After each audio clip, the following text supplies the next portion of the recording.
12,000 மாற்றுத்திறனாளிகளுக்கு நீங்க வாய்ப்பு தர போறீங்கன்றது என்னால நினைச்சு இன்னைக்கு எனக்கு கிள்ளி பாத்துக்கிட்டேன் நான்.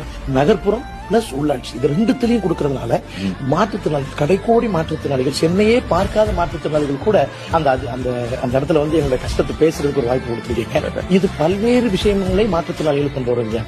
திராவிட மாடல் அரசுன்னா இந்தியாவுக்கே நம்ம திமுகவோட போலி விளம்பரத்தை உடைக்க மாற்றுத்திறனாளிகள் வரும் 22ஆம் தேதி கோட்டையை நோக்கி முற்றுகை போராட்டம். மாற்றுத்திறனாளிகள் உதவித்தொகை 100 நாள் வேலை கோரிக்கை வலியுறுத்தி மாற்றுத்திறனாளிகள் கோட்டையை வர ஏப்ரல் 22ஆம் தேதி முற்றுகையிட போறாங்க. வருவாய்த்துறை, மாற்றுத்திறனாளிகள் நலத்துறை ரெண்டுலயும் விண்ணப்பிச்சு ஒரு வருஷம் மேல காத்திருந்தவங்களுக்கும் ஒழுங்கான காரணத்தை சொல்லாம ஏற்கனவே கொடுத்தவங்களுக்கும் நிறுத்தி வைக்கப்பட்டதுன்னு 1 லட்சம் மாற்றுத்திறனாளிகளுக்கு உடனடியா உதவித்தொகை கொடுக்கணும்னு முற்றுகையிட போறாங்க. வருவாய்த்துறை மூலம் இல்லாம மாற்றுத்திறனாளிகள் நலத்துறை மூலமா உதவித்தொகையை வழங்கணும். 100 நாள் வேலை திட்டத்துல வேலை அட்டை கொடுக்கறதோட 100 நாட்களும் வேலையை உறுதிப்படுத்தணும். 8 மணி நேரம் நாள் முழுவதும் இருக்க வேண்டும்.